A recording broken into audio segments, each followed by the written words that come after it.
buenos días. Hoy es sábado y son ya las 8:07 de la mañana. Ojo que quedan solamente 3 semanas en el que ya iremos todos los peruanos a las urnas para elegir entre 2 candidatos, Pedro Pablo Kuczynski y Keiko Fujimori.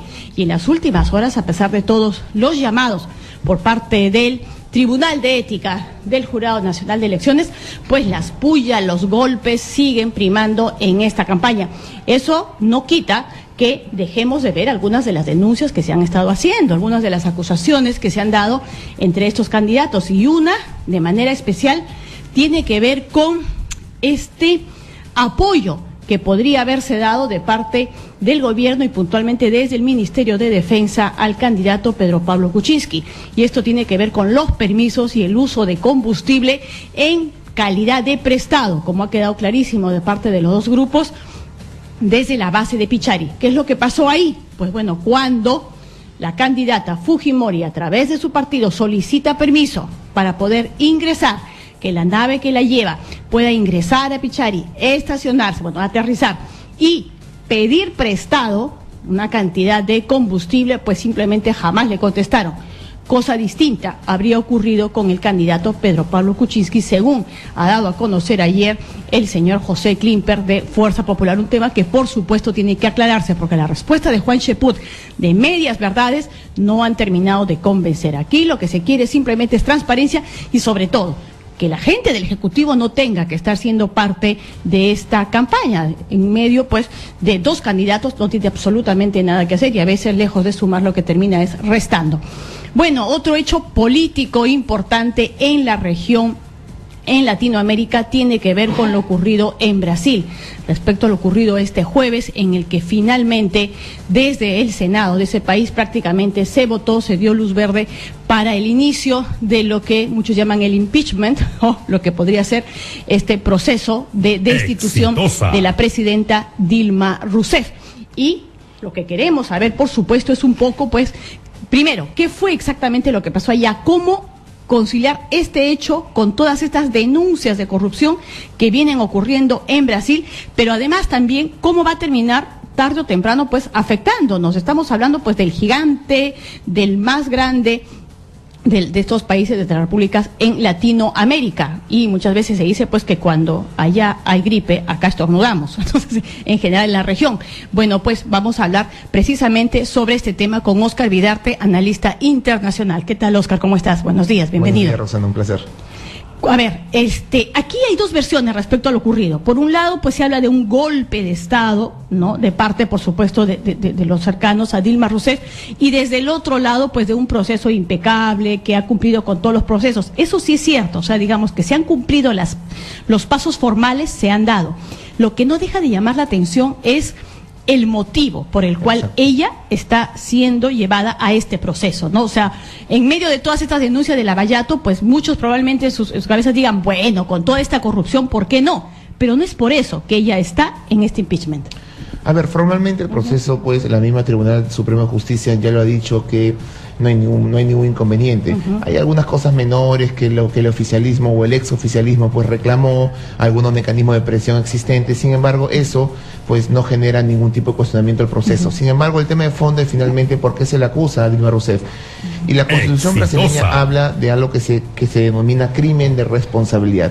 Y ahí entramos, pues, a la interpretación de qué es un crimen de responsabilidad. Sí. La pregunta es, un tema fiscal prohibido una norma, pero que todos los gobiernos de Brasil lo han hecho, que muchos gobiernos del mundo lo utilizan para de alguna manera poder mover fondos y seguir, pues, implementando políticas sociales, seguir usando el gasto público, que se suele hacer, pero aunque esté prohibido, constituye un crimen de responsabilidad. Los que creemos en la democracia, como en mi caso, consideramos que cualquier causal para destituir a un presidente tiene que ser entendida de la manera más restricta, no amplia posible. De lo contrario, pues, introducimos una serie de causales para mañana poder sacar a cualquier presidente. Y creo que si hablamos de crimen de responsabilidad, por lo menos hablemos de delitos. Y esa figura, aunque esté prohibida, no constituye un delito. El exoficialismo habla de que puede constituir una falta, puede tener algún tipo de sanción. Y a sanción administrativa, probablemente. Exacto, pero no es un delito. Entonces, la lectura del término crimen de responsabilidad tiene que ser leída de la manera más restricta posible. Así lo considera el secretario general de la OEA, así lo considera el presidente de la Corte Interamericana de Derechos Humanos, así considera la UNASUR. Es decir, hay muchos organismos supranacionales que están cuestionando el proceso, no por su formalidad, sino por el tema de fondo. Pero como tú lo habías dicho, finalmente a Dilma no se le acusa por corrupción ni por un delito, no se le ha vinculado todavía. Más allá de... Claro, probablemente termine alcanzándola, ¿no? Sí, pero no hay una acusación puntual. Exacto, además acordémonos que cuando se presenta el pedido de impeachment, se presentaron como 20 pedidos de impeachment, cada uno más irracional que el otro. Y este es el único pedido que, digamos, que procede en un momento más políticamente clave, porque es el momento en donde Eduardo Cuña, el expresidente de la Cámara de Diputados, pues deja de tener respaldo del Partido de los Trabajadores, pero justamente él también está implicado, y él sí está implicado directamente en uno de los procesos de corrupción, por tener cuentas que no declaró en Suiza. Así que en el momento que el exoficialismo decide no seguir apoyándolo, lo cual era evidente, él decide tramitar. Entonces, no solamente hablamos de un tema legal propiamente, sino también de un tema de legitimidad. ¿Qué tanta legitimidad tiene un proceso que obviamente no tiene base legal, pero además todo ha estado comandado por gente que sí está vinculada a corrupción y delitos, está inserto en un contexto político muy particular, donde los diputados que de alguna manera votaron a favor del impeachment, todos o casi todos hablan de corrupción o de cualquier otra cosa, menos del tema de fondo, que es el tema jurídico, por la razón principal por la cual tú destituyes a un presidente. En otras palabras, hablar de golpe de Estado, que tú lo mencionaste, no me parece lo correcto. Es un término más coloquial. Sí, porque además, bien que mal se han utilizado, digamos, todas las herramientas democráticas en el camino. Exacto, pero hablar de golpe de Estado... Claro, legítima o no legítimamente sí, es pero otra hablar discusión. de golpe de Estado, en términos jurídicos, digamos, internacionales, es referirnos técnicamente a lo que podría llamarse irrupción abrupta del poder, lo que era pues una destrucción total del orden constitucional. Y acá no lo hay. Sin embargo, la Carta Democrática Interamericana firmada en el 2001 en nuestro país incorpora otros conceptos justamente para hacer frente a estas situaciones más extrañas. Por ejemplo, para hacer frente al gobierno de Fujimori, que sin ser una dictadura per se, claramente había una situación anómala en materia democrática, e incorpora el término alteración a la democracia. Es decir, la promoción de la democracia o la defensa de la democracia no solamente frente a golpe de Estado, sino también alteración. Y creo que esto cabe perfectamente en un escenario de alteración a la democracia. En términos de gobernabilidad... Terrible.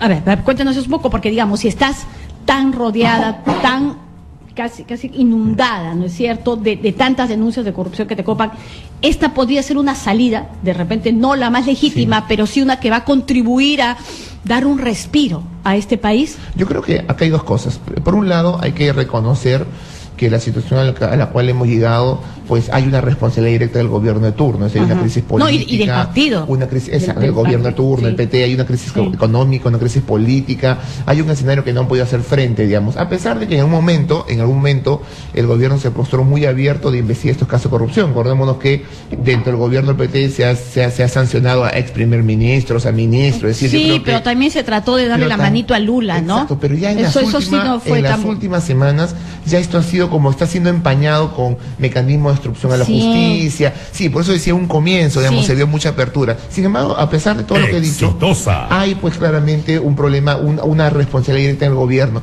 Y hablemos de gobernabilidad. ¿Era posible el gobierno es posible mantenerse en pie el gobierno de Dilma? Yo creo que la gobernabilidad no solamente está, o los problemas de gobernabilidad no solamente están en el gobierno de Dilma. La pregunta es, ¿Temer tiene gobernabilidad? Es decir, Temer.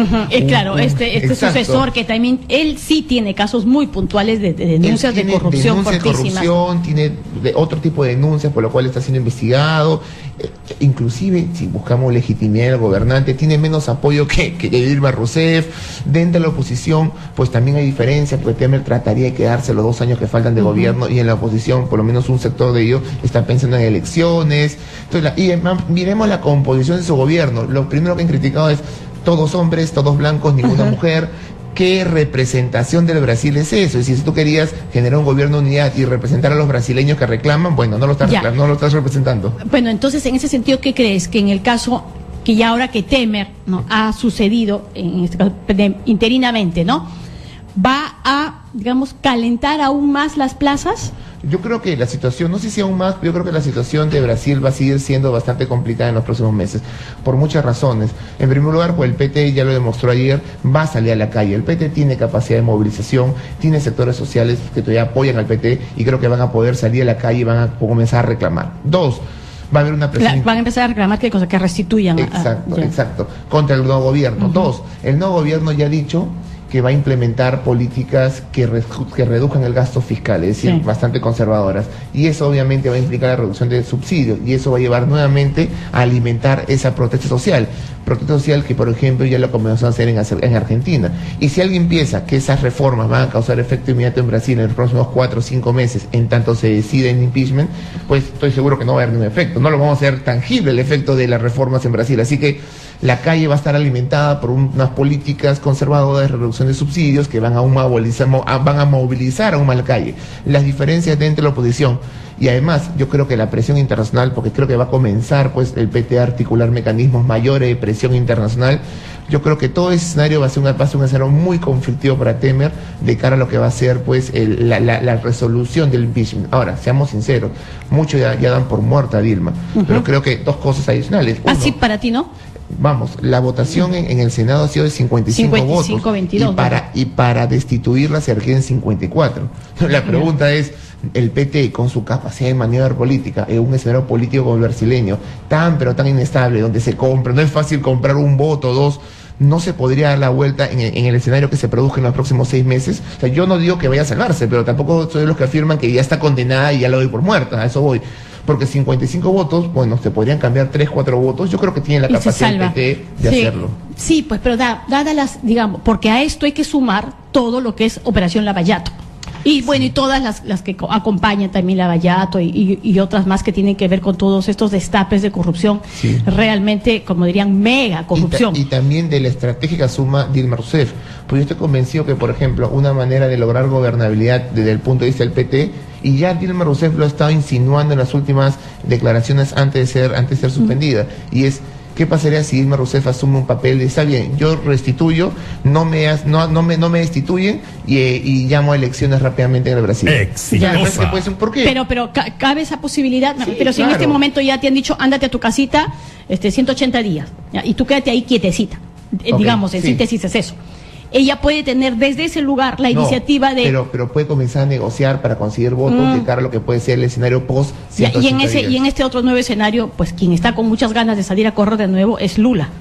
Sí, en verdad no estoy tan seguro que Lula tenga capacidades, porque en verdad cada vez más se demuestra sus mayores involucramientos en caso de corrupción. Es decir, creo que en 180 días, además, con poderes judiciales como los latinoamericanos, que saben adecuarse a los contextos políticos, digamos, yo estoy convencido que en estos 180 días vamos a encontrar más destapes y que van a... Pero, ¿por qué le interesa también algo? ¿Por qué le interesaría al PT entrar a un proceso electoral? Pero creo que del otro lado tampoco hay grandes candidatos. Aécio Neves, el que compitió con Lula, con Dilma, también está asociado a casos de corrupción. Temer, vicepresidente, también está asociado a casos de corrupción. La pregunta es quién queda del otro lado. Exaliados, ¿no? Claro, ¿quién queda del otro lado? Lo que sí me llama la atención es que todavía pueda quedar un PT fuerte, un partido de los trabajadores fuerte, después de todo lo que ha salido a la luz. O sea, después de que te enteras que muchos de los financiamientos del partido han tenido que ver con ingresos pues de dinero mal habido, de coimas y todo lo que se ha visto. Bueno, ¿Cómo se puede mantener fuerte un partido así? Bueno, hay muchas razones. En primer lugar, porque el PT, hay un reconocimiento en un sector de la población brasileña de que el PT, sobre todo el PT de Lula, logró pues sacar de la pobreza a millones de personas. Ese es un primer escenario. Es decir, la demografía pues brasileña ha cambiado en los últimos 15 años a pesar de la situación en la cual se vive hoy, digamos. Hay un cambio total en la situación económica de millones de brasileños. Segundo lugar, porque el PT pues es un partido histórico que tiene 40 años, que tiene bases sociales movilizadas, tiene presencia en sectores muy ya, pero eres empobrecidos. igual así tan tolerante con esos destapes. Y tercer lugar, porque yo tengo la impresión, y lo he hablado con amigos brasileños, que el tema no es solamente contra el PT, porque es contra el sistema político brasileño, porque cuando vemos los casos de corrupción del PT, nos olvidamos que también están implicados gente del PMDB, del Partido Socialdemócrata Brasileño, y además en un proceso de corrupción que tiene pues 15, 20 años, y que en cada gobierno se destapa algo nuevo. Es decir, no es solamente el PT, por eso pienso en la gobernabilidad durante el gobierno provisional de Temer, porque no es que ya llegó Temer y comienza la esperanza, no, sigue el malestar brasileño en torno a un sistema político que realmente estaría bastante podrido de los ojos de la sociedad civil. Entonces, no solamente el PT, es el sistema político, así que me parece que es algo más complejo. ¿La región se va a ver afectada? Totalmente, sí. ¿En qué campos? ¿En qué términos? Te puedo dar dos ejemplos. El ejemplo económico y el ejemplo político. El ejemplo económico, si bien hay países que les afecta más, Argentina tiene una dinámica mucho más fuerte con Brasil que el Perú, por ejemplo. Argentina tiene inversiones, comercio, que depende mucho de Brasil. Pues en general, cuando un inversionista extranjero ve la región, no ve Ecuador, no ve Perú, no ve Bolivia, ve a los grandes de la región, ve a Brasil. Entonces, cuando uno ve a Brasil, pues que es casi la mitad del continente en esta situación, yo inversionista extranjero no invierto pues en Sudamérica, no voy ni a Perú, ni a Chile, ni a Colombia, ni a Ecuador. Entonces, aunque nosotros no nos vamos a ser directamente afectados por nuestra interdependencia con Brasil, porque no existe tanta diferencia de otros países. Pero digamos, en ese sentido, siguiendo un poco la línea, ¿eso podría significar que por ahí podríamos aprovechar eso? Difícil. Si tú dices, bueno, aquí la cosa está bien movida, ¿qué otra cosa cerca hay? Perú, ¿qué puedo invertir ahí o no? ¿Por ahí no va o sí? Yo creo que no, los inversionistas ven ámbitos regionales, es decir, en vez de Sudamérica, mejor me voy al Asia, y el problema está que Sudamérica está movida, pues. Exacto, y Sudamérica no solamente Brasil, miremos pues, Argentina, miremos Venezuela. Entonces, si bien el Perú no está en las mismas circunstancias, digamos, estamos dentro del proceso electoral, no estamos en las mismas circunstancias, pues es entendida como una región caliente. Y en un contexto económico como el que vivimos, donde requerimos inversiones, eso no nos conviene. Ahora, desde el punto de vista político, Brasil también es importante, porque definitivamente, innegablemente, es el líder de la región. Y como líder regional es aquel país que empuja justamente mecanismos como UNASUR, empuja pues este tipo de instancias. Los mecanismos de coordinación que existen entre los países de la región son liderados por Brasil, y no tener un líder fuerte que asuma su papel, pues obviamente complica en las relaciones políticas en la región. Oscar, ¿me permites un segundo? Que tenemos que ir con Keiko Fujimori, que está declarando desde la ciudad del Cusco. Y nosotros lo que vamos a seguir es viajando, haciendo campaña y dando propuestas. Muchas gracias. Bueno, es Keiko Fujimori quien ha estado declarando desde la ciudad del Cusco y, bueno, ha vuelto a ratificarse en esta denuncia respecto a que está claro que estaría recibiendo Pedro Pablo Kuczynski apoyo desde el gobierno. Todo esto respecto a la denuncia que veníamos comentando incluso al inicio del programa respecto a este apoyo en lo que se refiere a la base de Pichari y de combustible, que más adelante tendrá que recogerse pues más opiniones para entenderla claramente, pero de que suena medio extraño, suena medio extraño. Bien, Oscar, entonces seguíamos. Entonces me dice, la onda expansiva en términos económicos, bueno, sí nos va a alcanzar. Sí. Principalmente Argentina, que tiene una mayor dependencia, pero en el caso nuestro también, de mayor o menor grado de magnitud, pero nos va a alcanzar. En el ámbito político, pues, como te decía, el liderazgo de Brasil en mecanismos institucionales a nivel regional es clave, es una potencia regional. Pero ¿cómo van a quedar estas, por ejemplo, UNASUR u otros grupos en los que, digamos, se podría articular todo ese tema pues de las izquierdas, ¿no?, de la región? ¿Se ven sumamente afectadas? Totalmente. Además, habría que insertar la crisis brasileña dentro de un proceso de pauperización de lo que podrían ser estos gobiernos progresistas, por llamarlo de una manera, que aparecieron a finales de los 90, inicio del siglo XXI, críticos del sistema neoliberal, digamos. Entonces, ya estamos viendo los resultados de esas experiencias.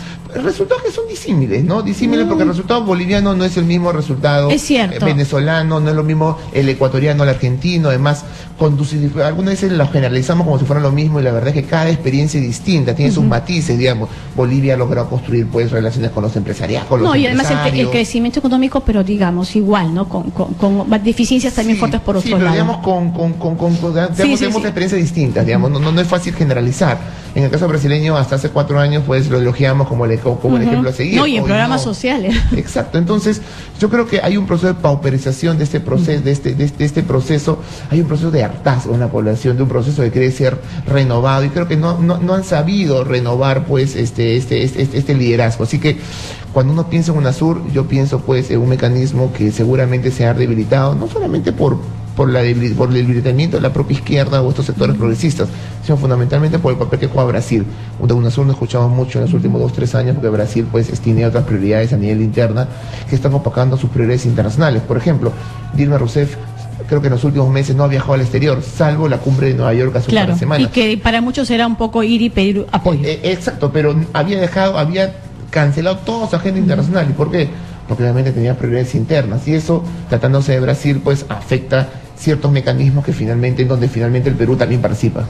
Así es. Ahora, en el término de izquierda sí sientes que igual termina golpeándose. Tú me dices no hay que generalizar pero igual siendo pues Brasil la cabeza, el líder al que todos miraban, nuevamente, o sea, incluso cuando uno lee en las redes sociales dicen, esto muestra que terminan todos pues imbuidos en corrupción. Habían dos ejes en la región. Que en verdad no es un tema de ideología, ¿sabes? De los dos lados, cuando hay. Sí. Habían dos ejes en la región que eran claves, por lo menos entre el 2006 y el 2012, 13, era lo que se decía el eje Caracas o el eje chavista y el eje Brasilia, ¿no? Y estos dos ejes que en un momento compitieron y se mostraron poderosos en la región, pues ahora se ven claramente debilitados, ¿no? Y en el caso brasileño, obviamente su situación, aunque no es Bolivia, no es la situación de Ecuador, pues obviamente refleja pues una realidad de un movimiento de izquierda. Lamentablemente, como tú has dicho, pues el tema de corrupción no es solamente de estos grupos, está inmerso en toda la política brasileña y latinoamericana.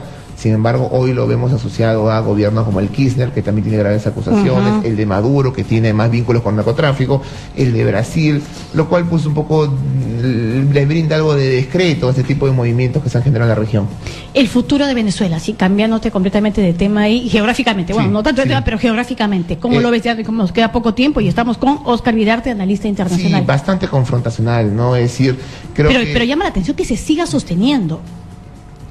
Lo que pasa es que en verdad Venezuela, a diferencia de otros países, inclusive Brasil, por ejemplo, Venezuela sí ha tenido un comportamiento realmente autoritario, digamos. En Brasil el gobierno de Lula, pues al gobierno de Dilma no se le puede llamar autoritario, era democrático, inclusive cometía errores.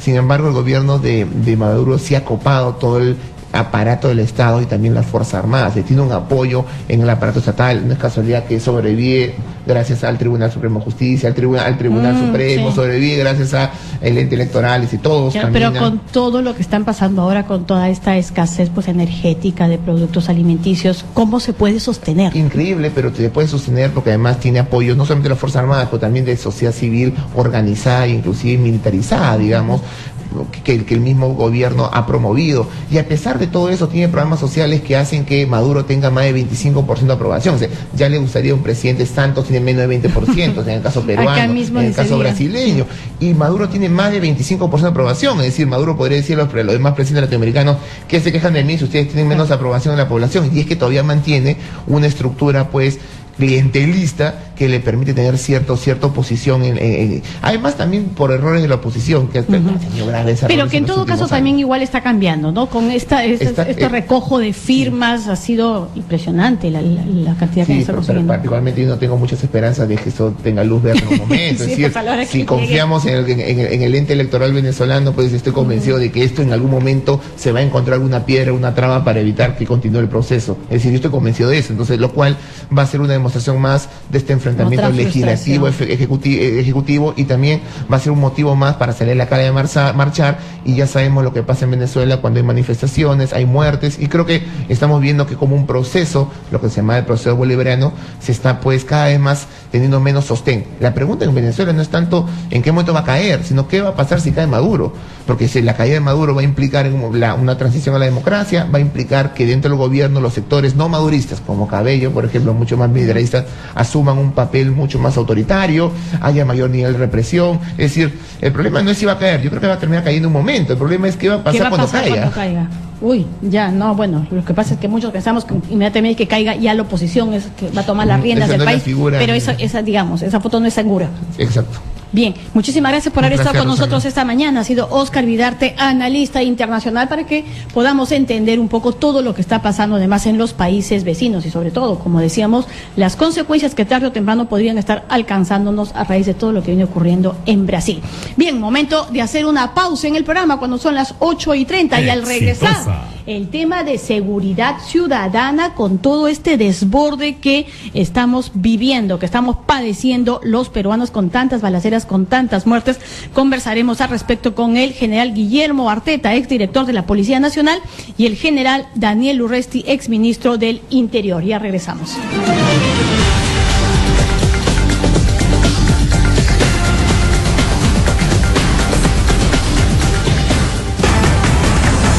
Ya regresamos con Rosana Cueva en Exitosa. Futbolista y salsera de juerga, Diario Caribeña te lo cuenta todo. Si la modelo tumbó político, Diario Caribeña lo vio y lo dijo primero. Esos datos y chismes en boca de todos salen antes en Diario Caribeña. Y también regalos, cupones y promociones. Gana a Diario Caribeña. Es farándula, entre entretenimiento, actualidad y policial. Caribeña, un diario como tú, a solo 50 céntimos. Única respuesta, Radio Exitosa.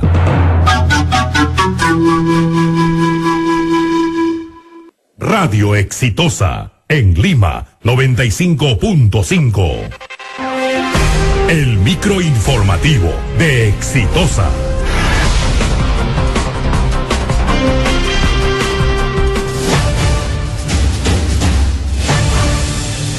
En Exitosa, la temperatura. En Lima, 19 grados con 87% de humedad. 8:33, tenemos información en vivo con Mari Carmen García. Gracias, información en vivo. Atención conductores, pues continúa la restricción del tránsito en la carretera Lima-Canta, en el tramo de Lima-Canta-La Viuda Unich. Esto como una medida desarrollada por el Ministerio de Transportes y Comunicaciones, y esto va a ser hasta las 6 de la tarde del día de hoy, para retomarse del 16 al 21 de mayo en los horarios de restricción de 8 de la mañana al mediodía y de 2 de la tarde a 6 de la tarde. Este cierre es del sector Puquio hasta el kilómetro 12 en Caraballo. La restricción se debe a que en ambos sentidos se está desarrollando trabajos de reparación de esta vía. Será efectiva de esta manera a través de la Ministerio de Transportes y Comunicaciones, así como la SUTRAN y la Policía Nacional. La medida responde a la ejecución de obras de asfaltado del citado tramo de aproximadamente 6 kilómetros, con lo que se mejorará las condiciones de seguridad, confort y transitabilidad en la vía. Informó Mari Carmen García, Exitosa Noticias. Gracias, Mari Carmen. 8:34, más información en vivo esta vez con Harumi Yashimura.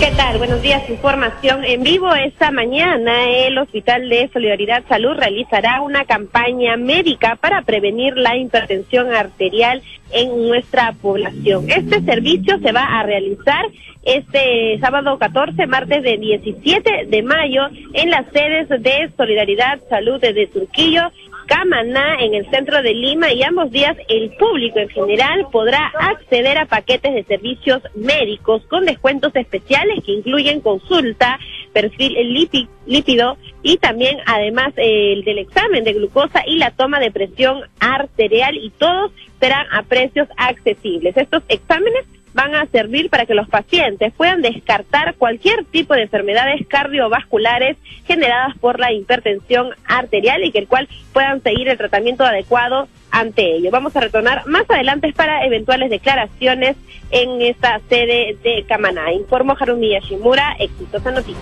Gracias, Harumi. 8:35, el gobierno central ha invertido más de 3.000 millones en obras de desarrollo social e infraestructura vial en la región Lima Provincias para fomentar el desarrollo en esa zona del país, afirmó el presidente Ollanta Humala. El ministro de Defensa, Yaque Balaquivia, entregó a su homólogo del Interior, José Luis Pérez Guadalupe, un helicóptero MI-17 del Ejército, que en adelante estará a cargo de la policía para patrullaje y operativos en el Braem. Pedro Pablo Kuczynski demostró que su viaje proselitista a la zona del Braem no se hizo con la entrega de gasolina del Ejército del Perú, tal como dijo Keiko Fujimori. En respuesta, el líder de Peruanos por el Cambio mostró la factura del pago. La candidata presidencial Keiko Fujimori reiteró su disposición a dialogar con terroristas arrepentidos del conflicto interno que tuvo el país tras la irrupción de Sendero Luminoso y el MRTA. En el interior del país, la Defensoría del Pueblo solicitó a la Sala Penal de Apelaciones de Satipo la liberación del ciudadano Miguel Ángel Moreno del Pozo, afirmando que está detenido por deficiente proceso de identificación. En Huacho, los gobernadores regionales que integran la Mancomunidad Pacífico Centro-Amazónica acordaron gestionar megaproyectos viales y ferroviarios para formar corredores integrales de desarrollo económico y turístico. Gracias a la red de clínicas de Dafi Salud y Radio Exitosa, hoy sábado 14 de mayo te espera la gran campaña de consultas y chequeos médicos con los grandes especialistas de la salud en el Boulevard de la Amistad frente al Palacio Municipal de Mi Perú, desde las 9 de la mañana hasta la 1 de la tarde. No lo olvides, hoy gran campaña médica en Mi Perú. 8:36. Radio Exitosa, en Lima, 95.5. Continuamos con Rosana Cueva en Exitosa.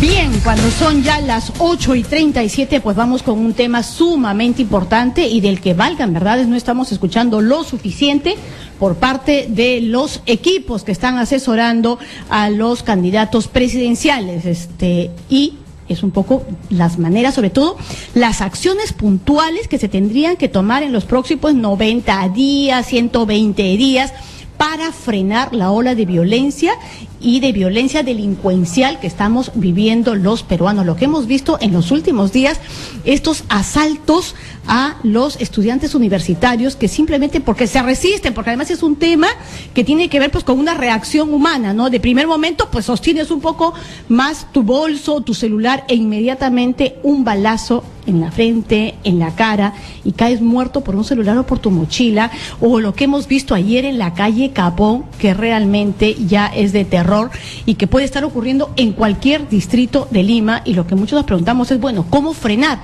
esta ola delincuencial? Se encuentra con nosotros el general Daniel Urresti, exministro del Interior. General, ¿qué tal? ¿Cómo está? Buenos días. Muy buenos días, muchas gracias por la invitación. Bueno, como muchos peruanos, ya no solamente indignados también y lamentablemente ya atemorizados, y eso ya es un paso feo, ¿no? O sea, el que uno tenga que salir a las calles permanentemente atemorizado o pensando que estas cosas le puede ocurrir a un familiar directo de uno, pues eso ya no es vida.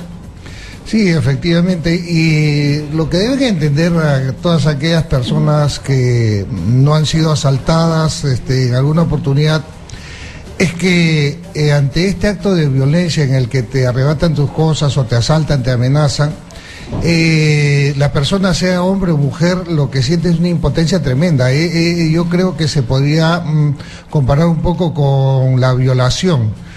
Es justamente ese sentimiento que hace que a veces... De lo vulnerable que puedes terminar siendo. Y a veces algunos reaccionan, ¿no?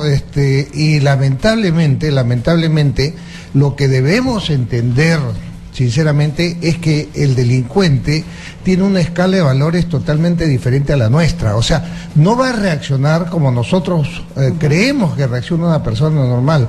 Para un delincuente es muy fácil, ante una resistencia y ante la posibilidad de ser capturado, disparar, agredir, matar a una persona. Es por eso que si lamentablemente nos sucede, lo mejor es entregar, no ofrecer resistencia. ¿Por qué? Recuerden lo que siempre nos han dicho, creo que se lo repiten hasta ahora a todas las madres, ¿no? El dinero, lo material, eso es recuperable. La vida no, sí, o una lesión pero grave. Pero eso es instintivo, en fin, ¿no? Yo he pasado incluso con gente de mi equipo, caramba, uno siempre está al tanto de coberturas de estos temas policiales y sabes qué es lo que tiene que hacer.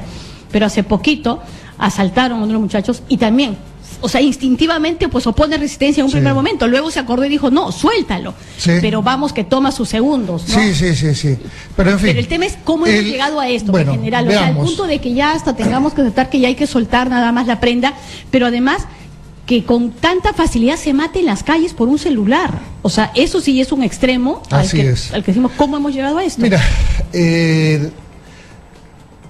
estamos en este tema y lo que necesitamos es tomar medidas que sean, que realmente permitan evitar esto.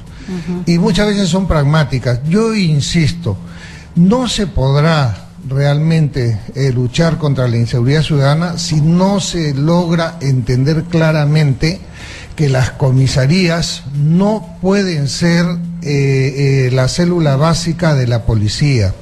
Ahí se ha cometido un gran error que es, de acuerdo a mi experiencia, una de las cosas que más ha impulsado la inseguridad ciudadana.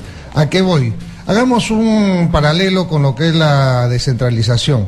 Cuando el gobierno central, crea las 24, 25 regiones, le pasa muchísimas competencias a los gobiernos regionales, 500, 600 competencias, y a la fecha los gobiernos regionales estarán cumpliendo pues aproximadamente con un 20, 30% de todas esas competencias porque no tienen la capacidad, ni etcétera. Igual ha sucedido en la policía. Las comisarías que manejaba la Guardia Civil solamente cumplían con lo que era prevención, atención de las denuncias y un patrullaje cercano a la comisaría. Punto, no hacían otra cosa. Sin embargo, con el pasar de los años, desde que se juntaron las tres policías, Guardia Republicana, Guardia Civil y Policía de Investigación del Perú, ha ocurrido algo lamentable.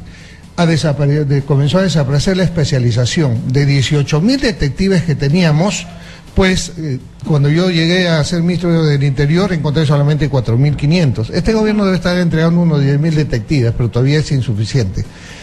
Y descubrí que las comisarías les habían recargado un montón de funciones que no están en capacidad. La comisaría normalmente nace con un pueblo joven, con un asentamiento humano, donde se deja un terreno, se hace una pequeña comisaría, que primero es puesto policial, después etcétera. Finalmente tiene capacidad para albergar 25 hombres, 20 hombres y punto. Y a esta comisaría se le ha recargado, o sea, ya no solamente tiene que hacer prevención, atención de las denuncias, el patrullaje cercano, sino que tiene que luchar contra la microcomercialización, delincuencia callejera, crimen organizado, sicariato, etcétera. No pueden, es imposible. Entonces, por eso es que se debe insistir en la especialización, que es lo que yo vine haciendo. Por ejemplo, para el crimen callejero, no solamente acá, sino está demostrado en todo el mundo. Cada vez hay más policías de civil que policías uniformados. Para el crimen callejero tenemos lo que es los ternas, que actualmente todos son testigos de que su trabajo es muy bueno, pero son tan pocos que solamente actúan en el centro y en algunas zonas.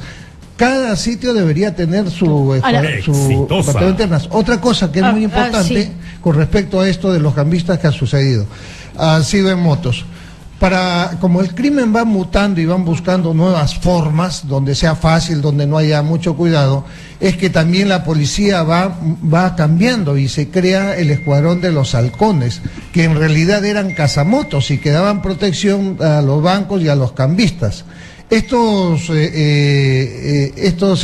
halcones han debido seguir creciendo y deberían dedicarse básicamente a eso. Actualmente creo que ya los están utilizando también en otras tareas, pero bueno, sí tiene la policía cómo se hace cargo de esto. Pero lo que yo quería pedirle era, porque bueno, tienen acceso a las motos, pero sobre todo ahora cualquier delincuente carga su arma. ¿Cómo? O sea, digamos, ¿de dónde tanta facilidad? ¿De dónde sale tanta pistola? Porque ahora absolutamente todos, el más pichiruche, como se diría, para robarte, insistimos, el celular, tiene un arma. Sí, a ver. Y municiones. Correcto. Bien, eso se debe a varios factores. Número uno, lo que no debemos perder de vista es que el tráfico de armas a nivel mundial mueve inclusive más dinero que el narcotráfico. Es algo que muchos pues no lo vemos, como que no nos afecta mucho, pero ya comenzó a afectarnos. El tráfico de armas y las armas ingresan por las fronteras.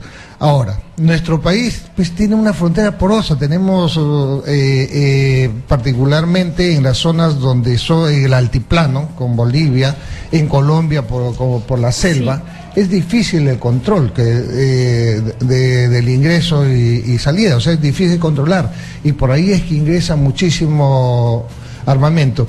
Los delincuentes normalmente no tienen una pistola propia. Existen lo que ellos le llaman los logísticos, que son personas que se dedican exclusivamente a eso, ¿no? A conseguir dinero y a alquilar pistolas, etcétera, ¿no?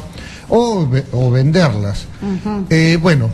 Para eso se creó una unidad especial en la policía a fin de que pueda hacer el seguimiento de esto.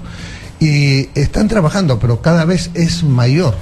Aquí se han hecho grandes esfuerzos para evitar que se sigan dando licencias, etcétera, pero finalmente la verdad es que cada vez es mayor el número de armamento que se moviliza. Pero además, lo que digo es, si es que hay tantos operativos, o sea, en las calles mismas, respecto a si tú tienes una polarizada, no tienes una polarizada, no es posible pues hacer operativos que te permitan determinar si una persona está caminando armada o no, y si tiene el permiso correspondiente, porque esa es otra cosa, el tema de los permisos se dan como pan. Hay una cosa que es importantísima, y que está pendiente. Yo lo hice en el norte, contra viento y marea, que es la redistribución policial. Nosotros, yo la realidad que encontré en la distribución policial era bastante complicada y lógica, se puede decir. Mire, acá en Lima, San Juan del Lurigancho tiene 1.100.000 habitantes, y creo que ya llega a 1.200.000, ¿de acuerdo? Sin embargo, en el interior del país, las ciudades no llegan al 1.000.000 de habitantes. Y pongamos Arequipa, Trujillo, lo que tú gustes, y vemos que una ciudad como Arequipa tiene 7.000 policías y tiene unidades especializadas. Tiene su investigación criminal, su escuadrón de emergencia, etcétera, etcétera, etcétera, todas las unidades especializadas. Pero ¿qué es lo que ocurre, por ejemplo, en San Juan del Lurigancho, que tiene más de 1.000.000 de habitantes? Tiene 10 comisarías y 250 efectivos policiales. Entonces, ¿dónde está la lógica de esta distribución? ¿Dónde está la lógica? Entonces hemos querido hacer el cambio. Cuando estuve en el Ministerio del Interior, lo que se me permitió fue comenzar a comprar los días que tenían libres los policías para recuperar espacios públicos, que comenzamos a hacerlo. San Cosme, San Cristóbal, Cárcamo, los Barracones, etcétera, para darle una seguridad permanente. Y una medida que tomamos y que dio resultados inmediatos fue en toda la vía de evitamiento, desde Los Olivos, en los puentes peatonales pusimos un servicio, y mientras duró ese servicio se redujeron prácticamente a cero todos los asaltos que habían en esa zona y en evitamiento. En fin, entonces lo que necesitamos ahora, que se eliminó el 24x24, es una redistribución urgente del personal.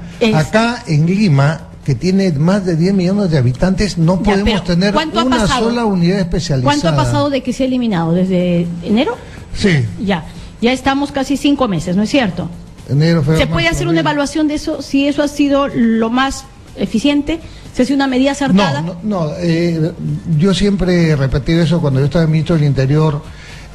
Muchos comentaristas, muchos opinólogos y muchos segurólogos afirmaban y se regalan vestiduras y juraban que si se eliminaba el 24-24, esa era la solución, ¿de acuerdo? Y yo siempre decía lo mismo, es parte de la solución, no es la solución total, tenemos que tomar una serie de medidas adicionales. ¿Cuáles son? Por ejemplo, para acá Lima no puede seguir teniendo una sola unidad especializada para 10 millones de habitantes. Lima tenemos que separarla en 6 sectores. Cada sector con sus propias unidades especializadas. Pongamos un ejemplo, San Juan del Lurigancho definitivamente tendría que ser un sector. Por lo tanto, San Juan del Lurigancho debe tener su propio comando policial, su propio batallón de terna, su propio policía de tránsito, escuadrón de emergencia, etcétera, etcétera, exclusivamente para San Juan del Lurigancho. Para eso se requiere varias cosas: redistribución del personal policial, traerlo de ahí donde haya demasiados policías. Número 2, la construcción. ¿Pero hay lugares donde haya demasiados policías? Sí, por supuesto. Claro, a ver, veamos. Hay mucha gente... No, pareciera que no. Sí, hay en el interior del país algunas ciudades donde el principal delito que se comete es el hurto y el robo agravado, ¿me entiendes? Sin embargo, en el norte del país, que fue lo que tuve que afrontar cuando yo estaba como ahí ministro, también está creciendo. en el norte del país, desde Tumbes hasta el sur chico, todos los días había muertes, era terrible. Lo que hice fue movilizar policías de otro sitio e llegamos a incrementar casi en 6.000 los efectivos que había en el norte del país, porque cuando fui a Trujillo, por ejemplo, que era la Mata, descubrí que en Trujillo desde hace 20 años solamente se consideraban entre 2.800 y 3.000 policías, pero si aquí ha nacido el crimen organizado, ¿por qué nunca se ha incrementado acá el número de policías? Ahora no es solamente incrementar el número de policías de patrullaje en la calle, tiene que obedecer además a una estrategia, y sobre todo lo que es investigación criminal e inteligencia. Eso ha dado buen resultado. Esos grupos especiales, como usted señala, ¿no? Claro, son los especialistas. Los especialistas en determinados temas y que puedan hacer un seguimiento. Pero lo que yo iba de mi pregunta es porque a raíz del 24/24, no sé si de repente es una percepción muy personal, veo menos policías en las calles. O sea, digamos, antes probablemente, por lo mismo que se pagaba el servicio, que está mal, o sea, decían, hay un policía hasta en la puerta del Chifa, es cierto, pero por lo menos veías al policía en la puerta del Chifa. Ahora lo que yo siento es que una ciudad desolada en la que solo veo policías de tránsito, no veo otros, o sea, no sé si usted comparte esa percepción. Estamos de acuerdo, ¿por qué? Porque el 24/24 no se ha eliminado para quitar, por ejemplo, los policías que necesitan las municipalidades. O sea, lo que, nuevamente, ya se eliminó el 24/24 y se ha recogido. Por ejemplo, ya no hay policías de Franco que trabajen para las municipalidades. Pero eso no significa que no deban tener las municipalidades policías. Lo que debía cambiar es que la municipalidad ya no tiene que pagar por ese personal policial. O sea, se ha debido eliminar el 24/24. Inmediatamente ha debido hacerse una redistribución policial de tal manera que se pueda seguir apoyando a las municipalidades y a los sitios que son, que dependen del gobierno. Y centros comerciales que no se sentía, porque bueno, hay un policía. Nuevamente, te vuelvo a repetir, acá en Lima no se va a poder solucionar este tema mientras no se tenga por lo menos 6 sectores y que cada sector tenga sus propias unidades especializadas. No es posible que acá en Lima, con 10 millones de habitantes, tenga un solo escuadrón de emergencia. Si tú estás en las lomas de ¿cómo se llama esta parte que está de Caraballo, que es de las zonas más alejadas, y ocurre algo y llamas a un patrullero, pues tienes que llamar a la Victoria. Lo único que han hecho ellos con el escuadrón de emergencia es adelantar algunas unidades motorizadas, patrulleros, aquellas zonas donde buenamente les han brindado locales, que no obedece a una lógica, a una estrategia, sino, como me dieron acá los pongo, ¿me entiendes? No es así. El jale de Fuerza Popular de Pérez Rocha, ¿cómo lo ve? El general Pérez Rocha es un general muy preparado. Yo he tenido oportunidad de ver su legajo y es muy preparado. Ha hecho muchísimos cursos, etcétera. Entonces, en cuanto a su preparación académica, no cabe duda que es sobresaliente. Lo que a mí me preocupa es que el general Pérez Rocha siempre, en todas las entrevistas que se le han hecho, él ha manifestado estar de acuerdo con la eliminación del 24/24 y estar en desacuerdo con la salida de las Fuerzas Armadas a la calle. Ahora que es captado por el fujimorismo, pues renuncia a estas ideas, claro. Porque, eso es justamente la preocupación, ¿no? Porque él no está yendo, digamos, a explicar sus ideas y decir, bueno, aquí hay que retractarse, esto es necesario. ¿Por qué, por ejemplo? Es una opinión, a mí no me consta, pero por ejemplo Miyashiro es un hombre que yo admiro muchísimo. Considero que es un héroe nacional vivo, ¿no? Tal vez para que le den el reconocimiento que se merece hay que esperar que se muera, pero para mí es un héroe nacional vivo, es una persona con muchísimo ascendiente y me parece muy bien. Él ha debido, o sea, dentro de los que tienen mayor confianza, dentro de los que son más creíbles, sería él el que tenga que salir a representar lo que es seguridad ciudadana, pero estoy seguro, o me imagino, que él no ha aceptado este tema de decir que sí, pues que hay que regresar al 24/24, etcétera. Tenido que buscar una persona que se allane esos pensamientos. Entonces, eso para mí es sumamente preocupante, porque general Pérez Rocha está allanándose a ideas que sabe que son totalmente erróneas. Pero está bien, general Urresti. Por un lado está el equipo donde está pues Gino Costa, Rospigliosi. No, Rospigliosi no está. Bueno, pero Rospigliosi ha estado ya un montón en eso. Bueno, estuvo, pero él no ha hecho el plan, él no ha hecho el plan, etcétera. Ahora, digamos, Gino Costa y pensamiento Costa y pensamiento Rospigliosi no están alejados. Sí, pero a lo que yo voy es... No, lo que quiero es, ¿con cuál de los dos confía más? Yo confío más en el plan de seguridad que ha hecho Gino Costa. PPK. No, Gino Costa no lo ha hecho, ella ha sido hecho por un equipo. Pero finalmente, lo que me preocupa de ambos planes es que en ninguno de los dos planes se está entendiendo claramente que es necesario replantear las funciones y la especialización. Las comisarías no pueden... Mira, y encima que las comisarías les han dado tantas funciones, los miércoles y domingos tienen que ir a cuidar los estadios. O sea, es una locura. Desde el martes se están reuniendo la gente. El miércoles van a cuidar los estadios. Entonces, es una locura. Bueno, Pero lo que sí quiero es que me diga así, en los poquísimos minutos, las 5 o 10 medidas en los primeros 90 días, ¿cuáles deberían ser? Además del tema de las comisarías, pero así, se sientan en el ministerio, y cuáles deberían ser las inmediatas para frenar lo que estamos viviendo ahorita. Muy bien, hay varias medidas que son sumamente urgentes. Primero es la solución logística para la policía. Tenemos, aunque no lo creas, aproximadamente unos 20.000 policías sin armas en este momento. ¿Dónde están las armas de los policías? Las armas están en las comisarías y es para los policías que están de servicio. Tenemos policías que no tienen armas y todas las últimas promociones que han salido, la mayoría no ha podido comprar todavía. Exitosa. Un porcentaje muy alto de las armas que maneja la policía son de uso, o sea, son propiedad del policía que se ha comprado su pistola. Eso es terrible. Cuando yo estuve en el Ministerio del Interior vi que iban a comprar 3.000 pistolas. Le digo, pero entonces, ¿cómo dicen que le faltan? No, sí faltan, pero bueno, por diferentes motivos. Yo hice cambios en los presupuestales para que se adquieran 30.000 pistolas. ¿Crees que se ha podido comprar las 30.000 pistolas? No se puede, pues, porque todo el mundo se muere de miedo, porque de aquí me van a enjuiciar, etcétera. Se necesitan por lo menos 7.000 patrulleros. Ya. ¿Cuántos ha comprado este gobierno a pesar de haber decisión política, etcétera, y haber peleado tanto? Ya se realizó una compra de 2.200, me parece que van a ir llegando por partes. ¿Qué es lo que se necesita entre las primeras medidas? Ver todas las necesidades logísticas, entre las que se incluyen los fusiles de asalto urbano, o sea, de menor calibre a los que usa el ejército, para que se haga una sola compra. Todo lo que es en los sistemas de comunicaciones, eso está planificado. Pero ¿qué pasa? Ahí ha habido una serie de desconocimiento, de falta de conocimiento técnico que yo traté de solucionar. Envié personal policial a México, a Corea, a China, para que entiendan cómo se manejan los centros de operaciones. Acá tenemos cámaras en todos sitios, pero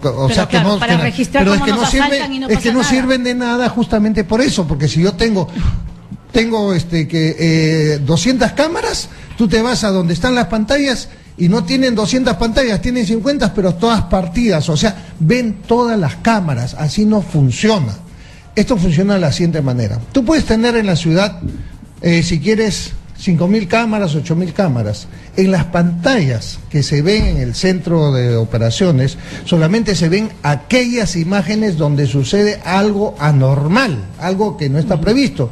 Y eso se hace mediante un software que existe, que se usa en el mundo. Y lo que nos falta a nosotros, que tenemos la central, es la parte de la respuesta, donde exista, como en las películas que se ve, que en una pantalla saben exactamente dónde están sus vehículos, sus policías, para poder dirigirlos hacia la zona. Eso no tenemos. Si tú te vas a la Avenida España, donde están las cámaras, etcétera, te vas a dar con esa sorpresa, que las cámaras, solamente están las cámaras y hay un montón de gente mirando todas las cámaras existentes. Pero ninguno actúa. Claro, entonces ese es el problema. Pero para eso existe, para poner el sistema. Mira las tonterías que se hacen a veces. Acá lo importante, lo que cuesta es la infraestructura que ya tenemos, por ejemplo, en Lima, y que se ha debido poner en 9 ciudades del país, porque está el dinero, está todo, pero los benditos PIP, les digo, impiden las compras. Pero en fin, acá en Lima ya tenemos el sistema troncalizado, que viene a ser como lo que era el Nextel, o sea, por radio teléfono. Son 14 antenas, esa es la infraestructura más costosa. Entonces han debido comprar los teléfonos suficientes para que todos los efectivos tengan un equipo. Sin embargo, se han comprado pocos. Y ahora que se quiere comprar más, entonces ahí viene el temor. ¿Y por qué no los compraron en el momento? ¿Por qué? Y no hay solución. Bueno, entonces lo primero es una compra total de la logística. Pero bueno, pero digamos, el primer paso va a ser por logística, pero luego también la estrategia. Y redistribución del personal. construcción de los complejos policiales. Acá en Lima necesitamos 6 complejos policiales porque la policía está atomizada por toda la ciudad y eso no permite las coordinaciones, no permite un control eficiente. Y se está sintiendo bien. Muchísimas gracias por haber estado con nosotros, general Daniel Urresti. Son ya las 9:01, momento de hacer una pausa en el programa y al regresar estaremos conversando con el analista político Julio Schiappa respecto a los resultados de la encuesta de CPI del día de ayer y también lo que se espera del debate técnico y en general todos estos hechos que están apareciendo en esta campaña electoral y también estará por supuesto Hugo Guerra. Ya regresamos.